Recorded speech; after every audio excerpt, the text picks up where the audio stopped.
thank you very much, and thank you for sending Martin O'Malley back to Annapolis for 4 more years. And thank you for what you've done to ensure that we're going to move Maryland forward. Thank you, thank you, thank you. I want to thank my children, Rebecca and Jonathan, my motivation and inspiration every morning that God gives me the opportunity to wake up and look them in their eyes. I see their hopes and dreams, and I see the hopes and dreams of all of Maryland's children, and that's what this campaign was about.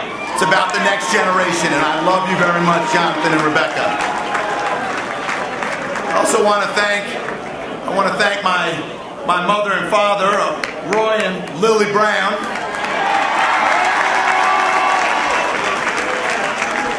New Americans from Switzerland and Jamaica came to this country to pursue the American dream and a better way of life, and found it right there.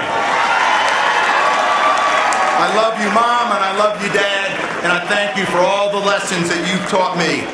I want to thank my staff. What an outstanding staff, and the Office of the Lieutenant Governor.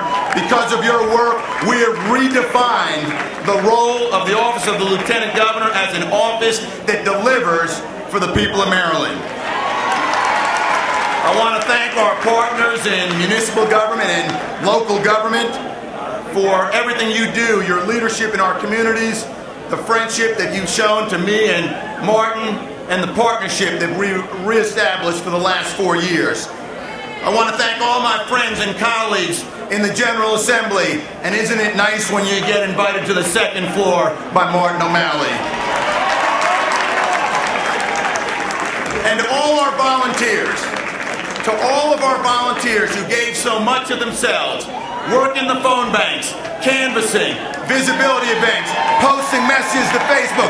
We could not have done it without you. Thank you very much.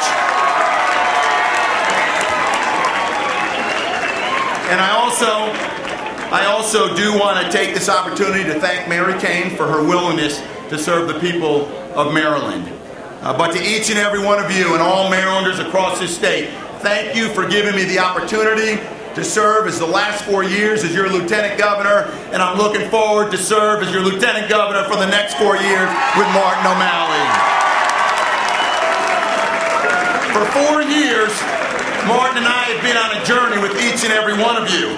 A journey that has taken us from the mountains of western Maryland to the sandy shores of Wicomico County. A journey that introduced me to Marylanders from St. Mary's City to the town of Northeast. That has taken us from National Harbor to Inner Harbor.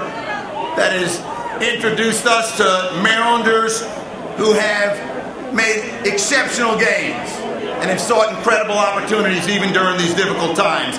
During that journey, I met Dennis Robinson from Baltimore on this journey, and his wife Linda, who can now afford to go to college because we fully funded the Veteran Scholarship Program. I met William Gilbert of Berlin, who was denied health coverage because of pre-existing condition, but because of the reforms we've made together in Maryland for health care, he can now afford health coverage. I met Janet Yu, a small business owner in Hollywood East and Wheaton, who demonstrates each and every day that small businesses are the engine of Maryland's economy. I met Pardeep Wai, a minority business owner, who this year created 50 BRAC-related jobs in Beltsville.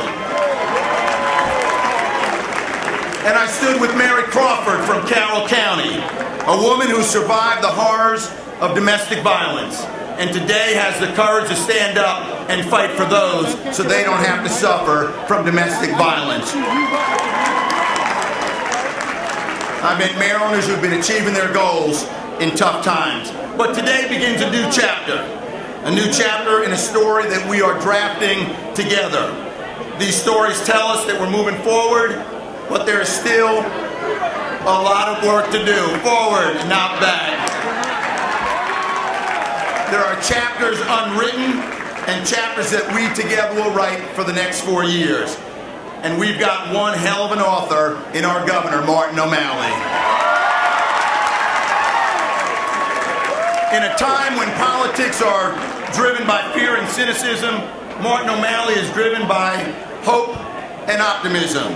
Lessons that he learned from his parents, his loving wife Katie, and his 4 wonderful children.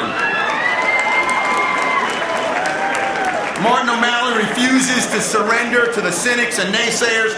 He believes in the dignity of every Marylander. He believes in family and hard work. He believes in the American dream because he's living it, and he's seen it in so many Marylanders that we've served. Martin O'Malley believes in Maryland, and most of all, Martin O'Malley believes in us. So for 4 more years, we've got the opportunity with Martin O'Malley to move Maryland forward. Together, we are going to move Maryland forward. Thank you very much, and God bless each and every one of you.